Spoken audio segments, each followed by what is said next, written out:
Halo semuanya, Assalamualaikum warahmatullahi wabarakatuh. Selamat pagi, siang, sore, dan malam. Di sini saya akan menjelaskan tentang filsafat abad pertengahan. Namun sebelum itu, izinkan saya memperkenalkan diri saya terlebih dahulu. Nama saya Septivan Wisma Pratama dengan NPM akhir 010 dari jurusan atau Prodi Linguistik Indonesia. Di sini saya akan menjelaskan tentang dari latar belakang atau sejarahnya, dan juga ada tokoh-tokohnya tentunya ya, serta inti dari pemikiran dan juga kritikan-kritikan terhadap pemikiran tersebut. Jadi mari kita ke latar belakang. Jadi ini bermula pada sikap ekstrim para pemuka agama Nasrani di dunia barat atau Eropa sana pada tahun 476 hingga 1492 Masehi. Pada masa itu, para pemuka agama Nasrani ini, atau pihak gereja, membatasi aktivitas berpikir para filosof dengan dalih keimanan segala potensi akal yang bertentangan dengan keyakinan para gerejawan, para biarawati, para pendeta akan dibabat habis. Para filosof dianggap murtad serta dihukum berat hingga hukuman mati. Jadi apabila para filosof ini berpikir yang tidak pernah yang tidak ada atau dituliskan dalam kitab suci mereka, atau pemikiran pendapatnya tidak sejalan dengan pendapat para pendeta, gerejawan, biarawan, biarawati, maka mereka akan dianggap murtad bahkan hukuman mati. Jadi seperti para filosof berpikir tentang ilmu sains, penciptaan alam semesta, tentang Tuhan, ataupun ilmu astronomi, ilmu fisika, matematika, apabila ilmu-ilmu tersebut tidak pernah atau tidak ada dalam kitab suci mereka, dan para gerejawan atau pihak gereja itu tidak bersependapat, tidak berpendapat yang sama, maka mereka apabila para filosof ini masih terus membantah para gerejawan, maka dia dianggap murtad, bahkan bisa yang fatal dihukum mati. Nah, akibat dari pemikiran itu semua, ilmu pengetahuan di barat nyaris tidak berkembang. Semuanya diatur oleh doktrin-doktrin agama, diatur oleh dogma-dogma gereja yang berdasarkan keyakinan buta atau yang kita sebut dengan fanatisme atau fanatik ya. Sehingga filsafat abad pertengahan ini disebut juga dengan nama abad kegelapan, atau yang lebih dikenal masyarakat adalah masa kegelapan Eropa. Namun, lain cerita dengan filosof pemikiran di Timur Tengah. Masa saat peradaban manusia Eropa dikungkung oleh banyak ketidaktahuan. Namun, fakta sejarah ini tidak berlaku di dunia Islam, yaitu Timur Tengah.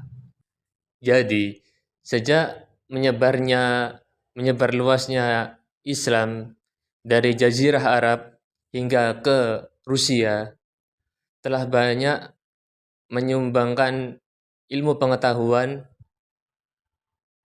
misalnya dari sains, teknologi, astronomi, sosiologi, dan lain-lain. Kenapa bisa begitu? Nah, karena dalam Islam sendiri bahwa mereka itu dituntut untuk berpikir terlebih dahulu, mencari tentang ketuhanan atau alias teologi, baru mereka disuruh beriman. Alias di Islam sendiri ini tidak ada doktrin, dogma atau pemaksaan dalam mengikuti atau masuk agama Islam sendiri. Lain cerita dengan di Barat ya. Lain cerita dengan di Eropa pada masa itu. Kalau di Eropa pada masa itu, mereka disuruh beriman terlebih dahulu, baru mereka disuruh berpikir. Nah, namun pemikirannya itu tidak boleh keluar atau melenceng dari kitab suci serta aturan-aturan gereja atau para pemikiran gerejawan, biarawan, biarawati, serta pendeta. Namun dalam Islam tidak seperti itu, atau kebalikannya, mereka disuruh untuk berpikir terlebih dahulu mencari keberadaan Tuhan, ya seperti ilmu teologi. Lalu apabila telah menemukan sejatinya Tuhan, maka mereka disuruh beriman dan yakin kepada pemikiran tersebut. Nah, di Baghdad sendiri, peradaban manusia itu tumbuh subur seiring dengan perkembangan filsafat yang pesat. Di Islam ini, filsafat tidak dianggap sebagai ancaman. Bahkan filsafat adalah bumbu utama maju dan berkembang ilmu pengetahuan dan teknologi, bermitra harmonis dengan nilai-nilai agama.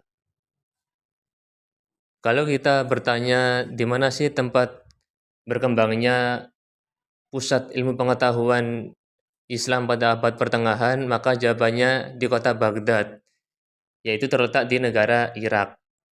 Nah, apa sih yang membedakan filsafat Islam dengan filsafat yang lain? Yaitu kalau dalam Islam sendiri, mereka para filosof sudah tidak lagi mencari Tuhan, karena dalam Islam Tuhan sudah ditentukan. Maka yang menjadi fokus utama yaitu pada manusia dan alam. Nah, di sini kita dapat mengambil kritikan secara tersirat dari para filosof Islam atau filosof Timur Tengah kepada filosof Barat atau Eropa, bahwa bagaimana suatu zaman atau suatu bangsa, negara dapat berkembang apabila pemikirannya itu kita batasi, kita halangi dan kita tentukan batasnya, kita tetapkan gitu. Sedangkan manusia sendiri untuk akalnya ini dapat berkembang secara luas, kecuali untuk berpikir tentang ketuhanan, yaitu mencari Tuhan dan sebagainya. Karena dalam Islam Tuhan sendiri telah ditentukan. Dan apabila kita mencari tentang ketuhanan menggunakan akal kita, maka tidak akan ada habisnya, tidak akan ada akhirnya, finalnya. Ya, seperti itu. Di sini saya cantumkan beberapa tokoh-tokoh filsafat Barat pada abad pertengahan serta tokoh-tokoh filsafat Islam atau Timur Tengah pada abad pertengahan. Ya, mungkin teman-teman bisa membaca sendiri. Di sini saya juga tampilkan beberapa gambar atau sketsa dari para filsafat dari abad pertengahan, baik dari Eropa maupun dari Timur Tengah.